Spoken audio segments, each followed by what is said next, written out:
Hi everyone, I'm Linda from Beside Equine, and we are a company that focuses entirely on improving horse gut health. And not only do we make gut supplements, but we are really committed to educating as many horse owners as we can around improving gut health and maintaining gut health for horses. So tonight's webinar is all part of our commitment to educating our horse owners and customers.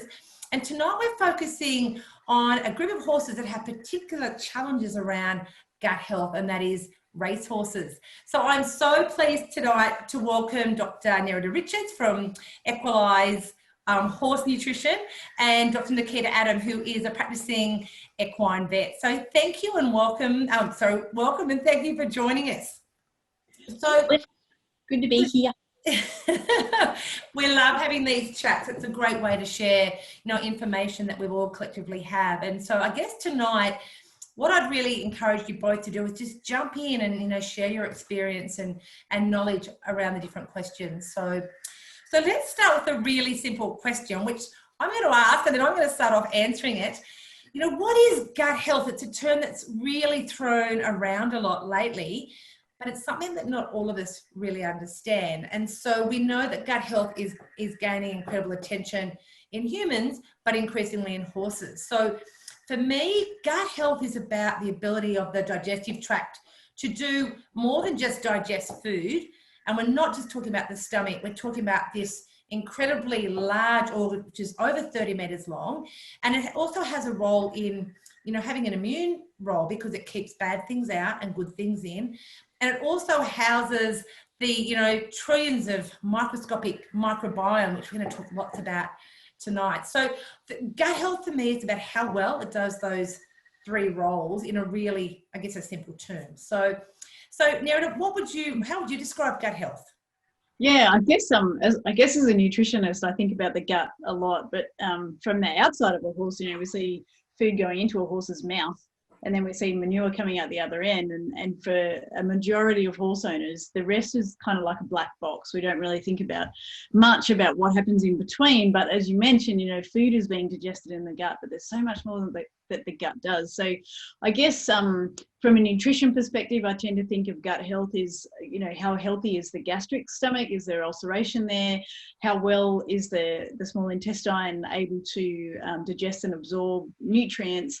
And then probably the one of the largest parts of gut health for me is what is the health of the bacteria and fungi, so what we would call the microbiota, all the little critters that live in the hindgut, and it's their job to actually digest the horse's food, but they also have this role in immune function and inflammation. So there's a balance in there. There's what we would call the good fibre fermenting guys, and then what Belinda, we had a webinar with a few weeks ago, called the greedy weedy guys, so the bad bacteria.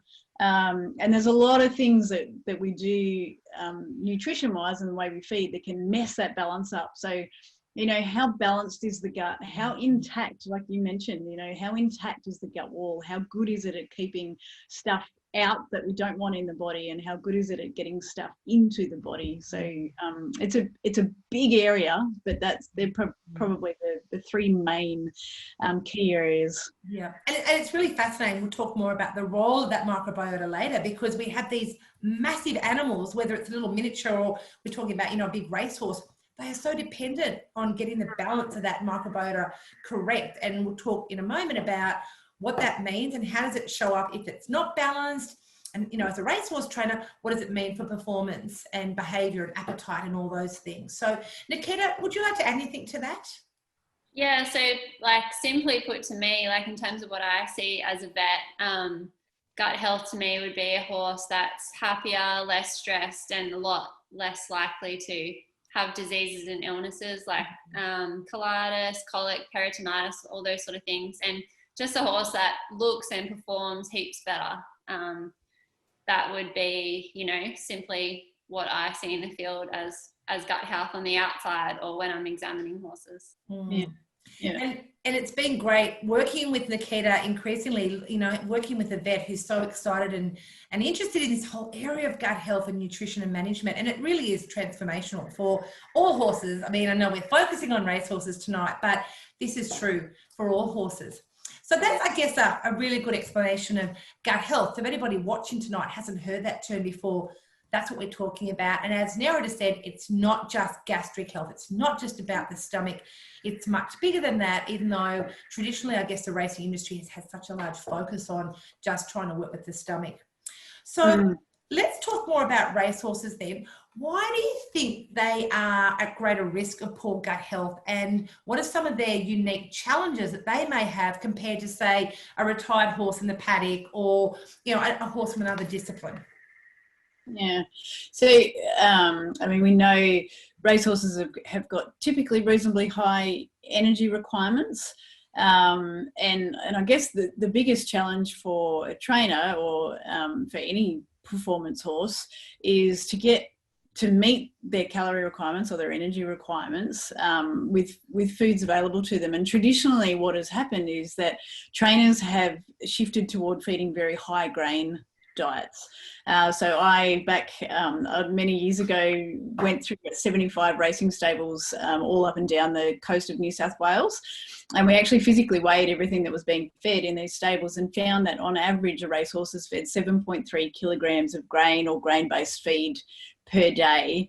Now you look at how a horse's gut is designed, and this is what we're really starting to understand, and some really good research around this is that big old gut they've got is designed to digest fibre, and it's so heavily reliant on the bacteria and the fungi that live in that gut to actually keep it healthy and to keep the immune system healthy and to control levels of inflammation in the horse. So in shifting a racehorse away from its very natural fibre-based diet onto a very high grain diet, we're unbalancing a lot of stuff in the gut, predominantly unbalancing the bacteria and influencing the types of bacteria that live in there. So I mean that's a big challenge for them, is just that we've shifted so far toward a grain-based diet. Just on that then, so why is 7.3 kilos of grain a problem? Well, I mean, we're only really just starting to understand this, Linda. So there's research to show that amount of grain will have a big influence on whether that horse has gastric ulceration or not. So more than 2 grams of starch per kilogram body weight. So for your average size racehorse, it's only 1 kilogram of starch, which is equivalent to 4 kilograms of 25% starch feed, which is getting maybe a little bit technical, but if you say, for example, 4 kilograms is about the maximum amount of feed that we want to go for, anything above that's going to put that horse at high risk of ulceration. And then the other big impact, there's 2 other big impacts. One of them is that when you feed that much grain, a lot of the starch, so the white, if you break a grain open and you see the white stuff in the middle, that's the starch. And starch is just made up of glucose. So it is wonderfully useful for a racehorse, because that, if the horse can digest it and absorb it as glucose, fills up those muscles with glycogen and you know, gives them a lot of energy that they can do their really fast sprint work with. But when feeding those huge amounts of grain, a lot of that starch ends up in the hindgut. And it is the favourite food for the group of bacteria we would typically call the bad bacteria. So your lactic acid producing, starch loving bacteria, and their population is able to explode very rapidly, and it kills off all your beneficial bacteria, and then you'll start to see, you know, loss of appetite, poor hoof quality, because the good fibre fermenting bacteria produce things like B vitamins, which will stimulate appetite. B vitamins also are essential for muscle energy generation, so you're kind of wiping out your natural source of B vitamin for muscle energy generation. Nikita is going to talk a bit later too about hoof quality and what she sees in stables, but certainly it has an effect on hoof quality. So you put that much starch or grain into a hindgut and you get big problems.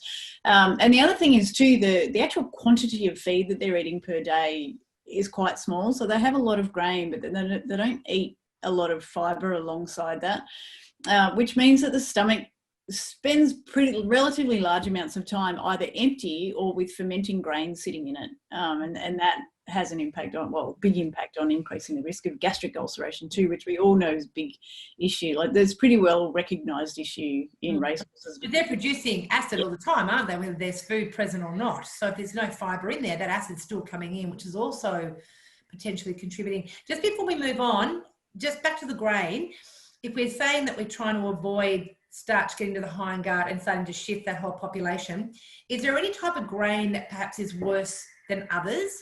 Is there, you know, so obviously we probably need to reduce the amount of grain, but also are there certain types of grain that will give you better results for the horse at every level? Yes, yeah. So this is where I spent 3 years of my life studying this. So we definitely found that the less digestible grains, and on top of that list, and the worst offender in terms of causing damage in the gut of a racehorse is corn. When it's cracked or whole, any corn that's not cooked. So the starch from uncooked grain is very difficult for a horse to digest, so they actually physically can't cut it up into glucose molecules, which means it ends up in the hindgut. And corn is the hardest for them to digest. So and then barley's not far behind that. And what we found is if you cook grains, and particularly if you extrude grains, so extruded grains were always the most digestible in our studies by quite a long way, and they were consistently digestible. So using extruded corn gives you a lot more muscle energy, because all of a sudden the horses can take that starch and turn it into glucose, and then the glucose can be turned into muscle glycogen, which then fuels them as racehorses. So, I mean, there's a massive win there for the horses. And also you're reducing the amount of starch that ends up in the hindgut. And then the other thing that we found too, Linda, is it's important to select the type of grain. But in my research, what we also did was add enzymes to the grain. And we found that, again, we got another uplift in that production of glucose, basically. So we could get higher blood glucose levels when we added enzymes to the grains, which of course means, again, there's more muscle fuel there floating around, and more opportunity for the horses to actually use that glucose to build their glycogen. So adding starch digesting enzymes, which Linda mentioned before, they have gut health supplements. That's one of the really key components in the digestive EQ is the starch digesting enzymes. So they also play a big role in stopping starch from ending up in the hindgut and fueling the racehorse. Yeah, no, I'm glad you brought that up, because, you know, in terms of our products, we are including things that are evidence-based and have a role, and understanding the role of starch and digestion is really important. Thank you for that. So we're not saying don't feed grain, we're not saying don't feed corn, but we're saying smaller amounts and make sure it's cooked. Yeah, and in fact, the research shows that they really have to be fed some grain. So they have tried to have racehorses on just fibre-based diets, but the replenishment of the glycogen stores is too slow. So if they're doing fast work and then they deplete some of their glycogen stores, that it takes too long for them to build them back up on just a fibre-based diet. So yes, grain is brilliant for racehorses as long as it's fed in a digestible form, preferably fed with enzymes and fed in very controlled amounts, like small amounts. Thanks, Sarah. Now, Nikita, would you like to add to that? So we're talking about some of the particular challenges that racehorses face, and you touched earlier on some of the, I guess, the health challenges that you see as a vet. Is there anything else that you'd like to mention that Nerida hasn't touched on? Just pretty much in terms, like the main things that we will see when we go to a stable, in terms of being called there to look at horses, will be gastric ulcerations, pretty much number one.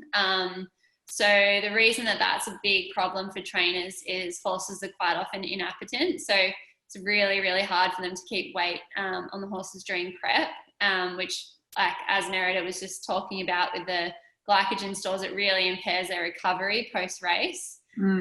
As well as just keeping enough weight on them during prep, and, you know, not having to send them off for spelling. So that's definitely one thing that we do see them for, as well as that the horses are usually badly behaved, cranky, bucking riders off, all those sort of things, which don't help. And another big thing that we will usually see is poor foot quality, so poor hoof quality, usually really thin soles and underrun heels. That can be a big, gut health can be a big factor in that, basically, because when the hindgut's not happy and it's acidic because there's been too much grain sitting in there, too much cracked corn. Basically, it impairs the hindgut's ability to make biotin, and we all know that you give biotin, in supplements for improving hoof quality. But the horse's gut can actually make its own biotin if it has a healthy hindgut. If it doesn't have a healthy hindgut, it won't produce its own biotin. So that's another big problem that trainers are facing with acidic hindguts, is really, really poor hoof quality, which then obviously leads to lameness and, no foot, no horse. So that's a big, big problem, and a big reason why these horses are sent out for spell, because they just cannot get them sound. And probably the other thing relating to gut health that we would see them for is just episodes of colics or recurrent colics. This can be due to ulcers. It can be due to an inflamed hindgut as well. Also peritonitis and colitis, they'll all tie into leaky gut syndrome. So when your gut's not happy, it's inflamed, and it's just they're so prone to illnesses like that.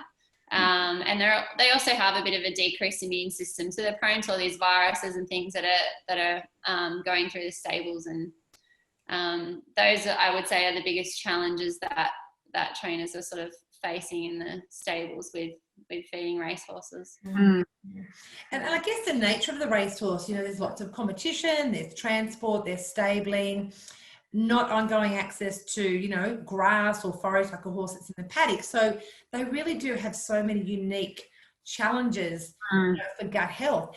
Nikita, you've mentioned, quite a few of the health issues that you might go and see a horse at a stable for. What about in terms of a racehorse trainer? You may have a horse that has gut issues that doesn't present as colic, doesn't get that extreme. How else would they know that their horse may have some gut imbalances? How else can it show up? We talked about hoof condition, talked about colic. You touched on behaviour. What other, I guess, obvious signs that a racehorse trainer could say, actually, most of my horses have that in the stable. Perhaps I need to look at their gut health and make some changes. Manure would be the obvious one and very easy for anyone to look at. So scoring the manure, either it's very, very loose, which is really common in an acidic hindgut, or very, very firm, meaning that they're dehydrated, and there are some also issues with the diet there. So yeah, loose stools and sort of off-coloured stools would be a big thing that I would look for, and it's something that we usually look for when we go to the racing stables, and I will always ask to look at a horse's fresh manure, and especially with colics and colitis and things like that, just to see if there's been anything going on there that could have potentially caused the issue. And that's a really great one. It is an obvious one, isn't it? And I think sometimes it becomes almost normal, but it shouldn't be normal, because it is a sign that something's just not right. Yeah. The smell of the manure is handy too. Like if it has got any kind of acidic-y, vomity smell, that's a sure sign that there's a lot of starch being fermented in there, and you're getting a lot of acid build-up in the gut. They could also, if they really wanted to have a little bit more of a look into the manure, is use just a soil pH test kit. That'll give some indication of where the pH, so the level of acidity, and certainly if it's showing up as acid, there's acidosis and gut health issues there. And I think one of the things that is often overlooked is that if we have an imbalance of hindgut, and we know the gut is so big that inflammation becomes systemic, and we're asking these horses to perform and compete and stride out. If the gut is inflamed, it has to be painful, it has to restrict in some way. And so often, the crankiness, the irritation, the girthiness, the bucking, pouring the ground, the tie-up stools, they're all signs that there's actual pain happening. And what's exciting about learning about gut health is the potential to make the changes, and truly changes that are quite phenomenal. We're going to touch in a moment about what some of the research is saying, and we have touched on some of these, but let's just chat about, we've spoken about what poor gut health might look like. Let's talk about what great gut health would look like in a racehorse. Well, from my perspective, horses that will eat consistently. So, you're not constantly fighting that battle of will they or won't they eat. horses that are calm and yet still have an awful lot of energy when you ask them for it. So I think that's a little bit of a trap that trainers can fall into, is thinking that, you know, horses kind of need to be really up and on their toes and appearing outwardly to be having a lot of energy, but a lot of that sort of fractious energy, I guess, is a symptom of something not right in their gut often. And we see horses, like, we know this, Linda, because we see them, and you would too, Nikita, when you get a horse's gut health right, is their behaviour comes right back down. And yet when you ask them, no, they've got plenty of fuel there, like they will go. So that's certainly a big one. And the other one, and I think is a really important one, is that these horses will maintain their weight. So, you know, they're not constantly bumping in and out of training, going out for a spell to put on some weight and then coming back into training and losing it all again and then going back out.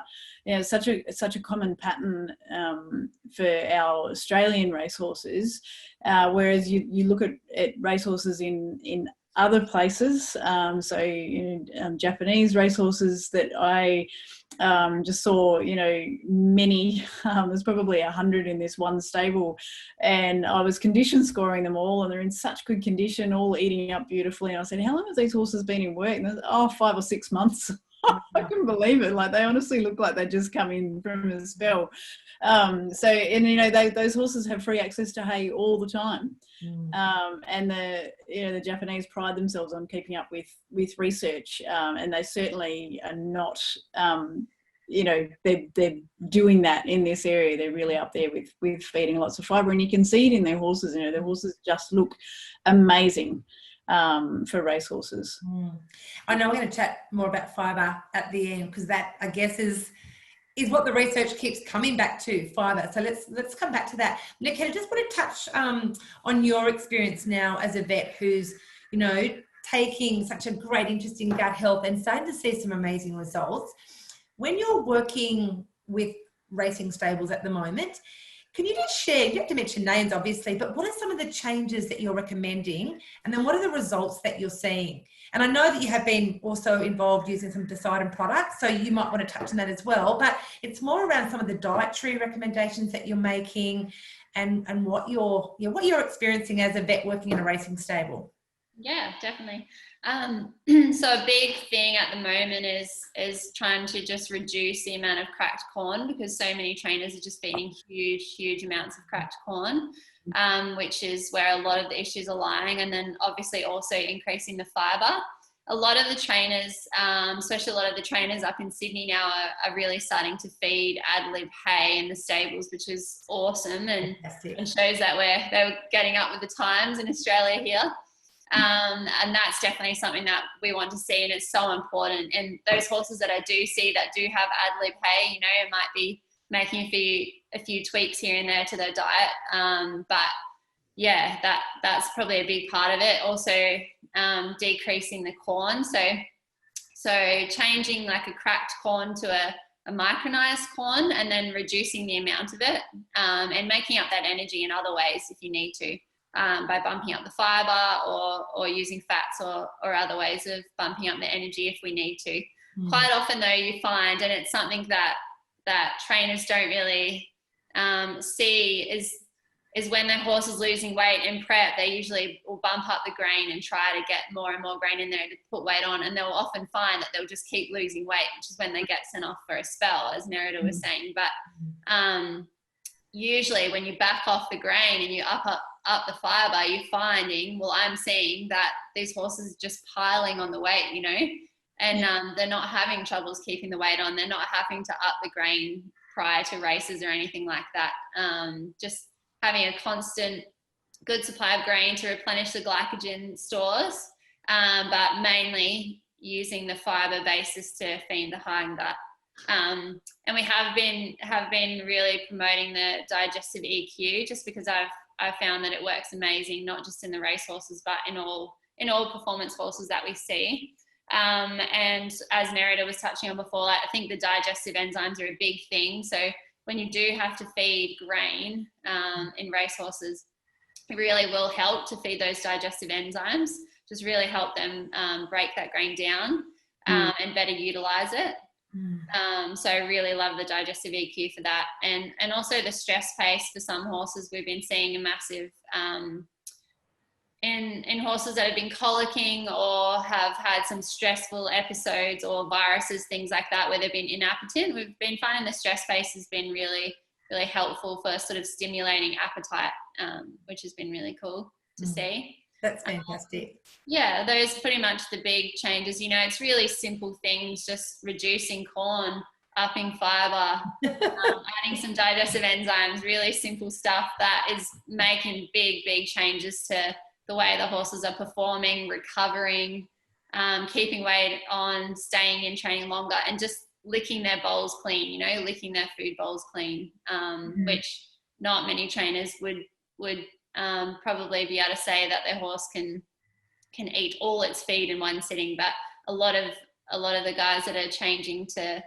an increased fibre diet are finding that their horses are eating everything that they eat them, which is and happening really quickly, which is I mean, that surprises me. Like even I didn't think that the changes would happen so fast. But you're telling us that really they took the cracked corn out and put I think it was extruded corn with them in, and within a day or two the horses were licking their bowls, and then your trainers, or the trainers that you've been working with, Linda, up in Queensland, that gave their horses free access to hay, and a horse that had never eaten, like had won a lot of money and had obviously raced a lot, but had never finished his feed, all of a sudden started finishing his feed. So and it all revolves around bringing that gut back to being to having a role that's a lot closer to what it evolved to do. You know, I mean, you think about the horse, like it's I don't know how many thousands of years old, but in we come as humans and decide that we know better in the way it should be fed, and we're doing a royal job of completely messing everything up. So if we can just shift them back a little bit closer to the way the gut was designed to work, you get all these amazing and really rapid changes in and how they are as a performance horse, because their gut is healthier. Absolutely. And there are so many benefits from that. Once the gut is performing better, everything, just sort of follows. And as a racehorse trainer, what you want is a horse that's competitive, that can actually, reach its genetic potential and run faster, recover better, maintain appetite, weight, all those things, which we know from working with lots of racehorse trainers, by making these changes, this is all really possible. So that's what's so exciting to share all this. Let's just touch on research, and we'll keep this really simple, because we often laugh in these webinars and we talk about research, and Nerida will share her story in a moment, that after all these years of research, there's a common theme. Nerida, I'll hand it over to you. So I certainly can't take credit for this one. So this was Sammy from Lab to Field, Sammy and Julian, who their group in Dijon in France had been studying gut health for about 60 years, I think Sammy said. And his number one tip for improving gut health is feed more hay. So very technical stuff. And honestly, if there was, from what the research is showing us, the one thing that is going to benefit a performance horse is to feed more hay. And there is a balance there. I absolutely acknowledge that. So we can't feed them just hay, because that has downsides as well. But we've kind of swung too far toward the grain. We need to just bring them back and kind of land them a little bit more in the middle. So a lot more hay and less grain, and you're going to find sort of that happy place between keeping the gut happy, but also giving the muscles what they need to perform as a racehorse. I mean, the muscles need a lot of energy, and they typically need a lot of glycogen. So glycogen being the store of glucose, and being the only energy that a muscle can burn when those horses are going absolutely flat stick, and there's not there's not oxygen getting around to the muscles, so they're needing to burn fuel without oxygen. They can only use glycogen. But this, I think, is a really interesting research that we're starting to see, is the role that fibre, so the role that hay can play in actually supporting a horse in conserving some of its muscle glycogen, and also giving it a bigger lactic acid buffer. So I think lactic acid is feared by all trainers really, and all athletes. Everyone kind of knows the effect of lactic acid on a muscle. So when you hit a certain level of lactic acid, the muscle can't generate energy anymore, and you will you see horses in races, it's like they've just completely hit a wall. Same with athletes too. When that lactic acid level gets too high, but with a higher fibre diet, first of all, the fibre gives the muscles a source of energy. So one of the products of fibre fermentation is acetate, and the muscles can actually use that acetate while there's still oxygen available, and it allows them to store up their special little glycogen supplies until they really need it when they're going flat out. So if the horse has got fibre in its gut, that fibre is providing a constant source of this muscle fuel, so that the horse can conserve its really important supply of energy till it really needs it. Finishing straight. Yeah, when and you might talk about Alan later, but flat out at the end of his race the other day, and gaining speed where most horses would be really starting to tire, which is such I love seeing that, because he just demonstrated what we're telling people. But we're talking about a racehorse that's being trained on a fibre-based diet with following all these principles in a great training stable that's working with us on gut health, and he's he's showing us all the things that we believe would happen with a racehorse with a healthy gut is true. So that's who we're just sort of talking about here. Hopefully we'll talk about him more and more in the months to come, but that's when Nerida's talking about Alan, that's who we're talking about. Alan. Alan's a racehorse. But the other thing with fibre is that fibre is a really rich source of potassium. So potassium is a mineral, but potassium will actually very naturally shift the acid-base balance of a horse's body toward being alkaline. So, of course, we know it's illegal to use sodium bicarbonate at high levels in racehorses, because it buffers them, creates this alkaline environment, which means that they take longer to fatigue because they've got more of a buffer for that lactic acid being produced in the muscles. The cool thing about forage and hay is it does that naturally. So the more hay you have in the diet, the more naturally buffered a horse's body is going to be. And there's some pretty cool research that actually shows this on a cellular level. So we know it in practice, and we also see it in the research. So there's a bunch of reasons why feeding a lot more hay in a racehorse's diet is going to benefit them. Just on the whole issue around fibre and hay, again with the webinar recently with Sammy Julian, we spoke about the fact that fibre can leave the stomach within an hour, and yet the grains and starch will stay there and keep fermenting. But what was really interesting was he spoke about, as the pH of the stomach drops, at what point serious irritation starts to happen, and at a pH of 4, things are starting to become really damaging. Yet he was saying, and correct me if I'm wrong here, but after about 6 hours of no fibre in the stomach, the pH can drop down to 1. Now we think about a horse perhaps on a race day that leaves early in the morning, may or may not have had hay that morning, and by the time it gets to the race, it's gone hours and hours and hours and hours without fibre in its stomach, with the pH now dropping to 1. Now we have that stomach acid splashing around in the stomach. It's got to be creating pain and irritation and discomfort. Now for me, understanding that, it's really useful information, because at least then trainers can understand, by withholding the hay, it's going to be creating so many other negative consequences, and how important to keep that gut buffered. So yeah. Nikita, what are your thoughts on that point? On what particularly? Sorry? Just about the fact that many racehorses can head off to race day and will be going hours and hours and hours and hours without any fibre in their gut, and the potential that may have on their performance and then their recovery as well. Yeah, well, I mean, it's 100% going to cause gastric ulceration. That's going to be a big problem. An unhappy, stressed horse that's in pain is just not going to run well. So that's basically what it all ties down to. It's just, I think you guys have pretty much said everything.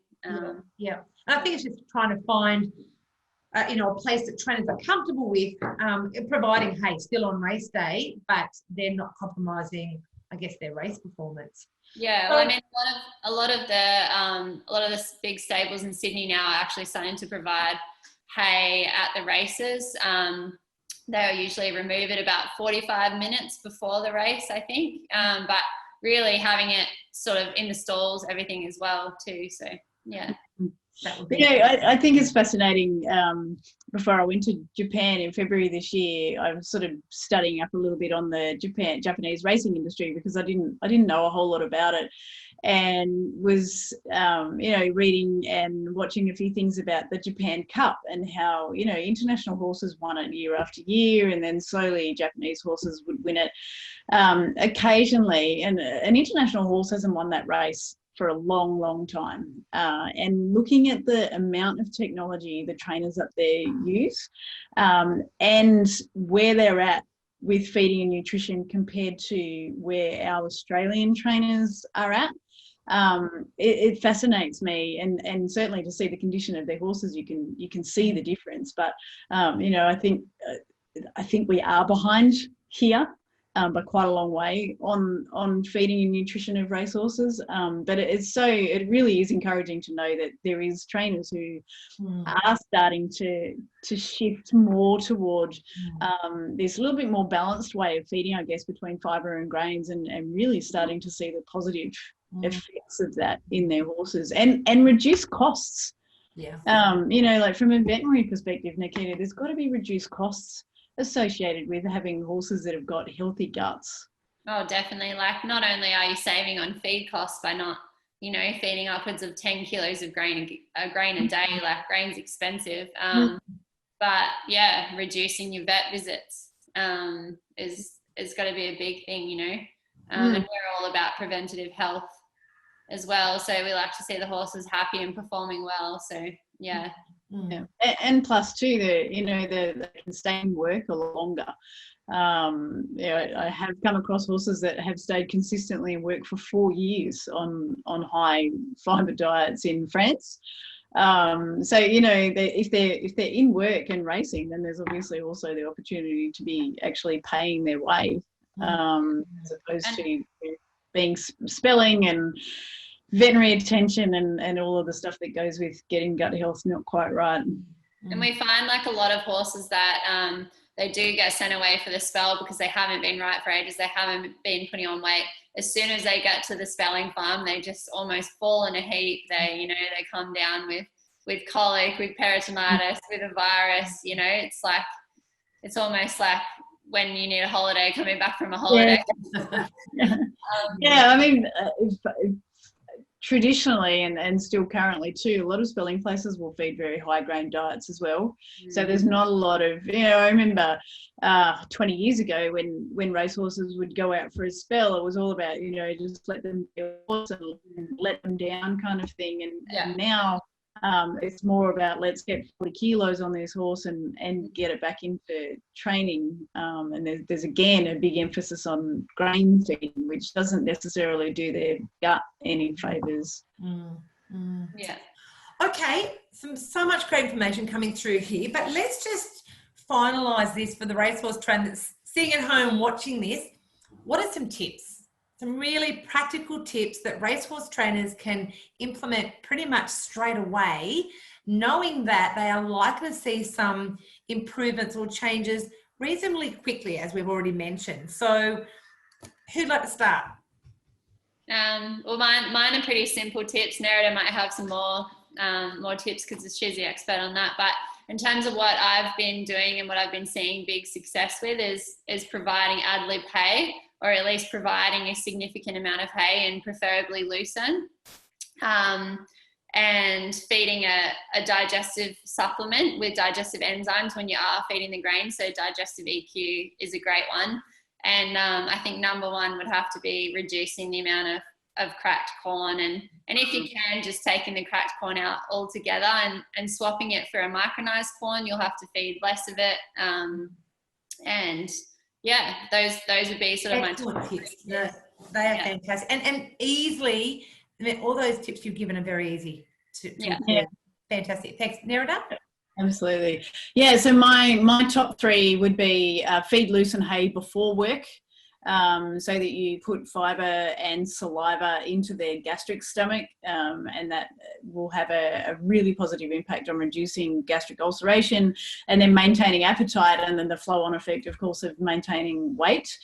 It's a little bit of a head bender for people because we know as humans it's not comfortable for us to run on an empty stomach, but horses are the complete opposite. It's actually really uncomfortable for them to run on an empty stomach because they get acid splash and burn and things. So loosen hay before work in the morning.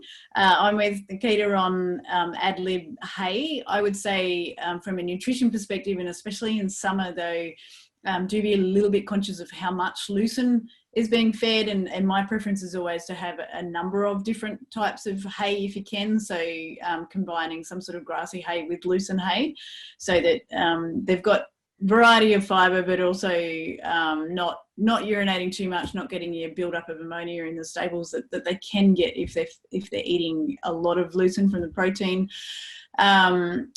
And then, yeah, same as Nikita, reduce the amount of grain. So, you know, for a 500 kilogram average size racehorse, 4 kilograms of grain a day. If you can keep it to that, and then making sure that obviously they've got a lot of hay there, they can get the extra calories they need from the hay, and you might like to use oil or something else if you need to, but just limiting that hay, and never cracked corn. I'm a never cracked corn. I've seen just in my research how much damage that stuff does, and you know how much of an impact it has on gut health. So, and then you know from my research as well, using enzymes is a big one, and supporting the gut. So changes in nutrition go a long way toward getting gut health better. But I tell you what, the improvement on top of that we see with digestive EQ, I mean, I formulated that stuff and it surprises even me at what it does. And Nikita called me the other day saying, why does it work this fast? Or that might have been stress-based. Why did it work this fast? And I said, I actually don't know. I don't know why it was so effective. But you know, the ingredients we've used in that are all designed to support gut health right the way through, and it really does do a good job. It's not going to help if you're feeding bucket loads of cracked corn and just tipping it on top. It's kind of like trying to put a bushfire out with a garden hose. But you get the diet right, and then add that on top, and you're just going to go that next level. And we're seeing it, aren't we? We're with enough racing now to see that. So look, I guess my two tips would be to really recognise the impact that stress has on a horse's gut, and try and look at, you know, your own race and say, well, how can you avoid that in terms of, you know, transporting, and even practical solutions like worming. You know, work with your vet, get some fecal egg count so you're not consistently worming.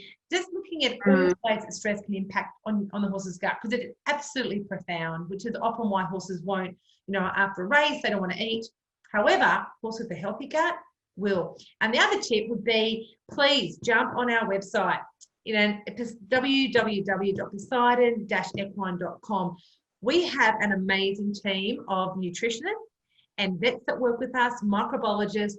We are genuinely committed to helping as many horses as possible, have a particular passion for racehorses and thoroughbreds and off the tracks, which is a whole other conversation.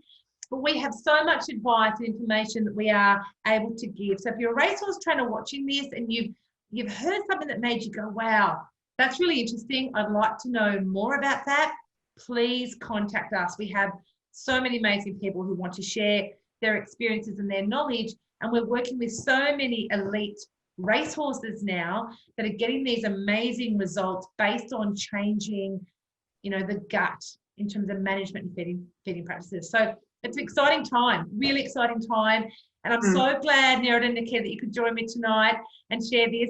We've talked for a long time, but so much to say. So thank you very much. And I'm hoping that we hear from people watching this recording. And if you have any further questions, you can always let us know, contact us.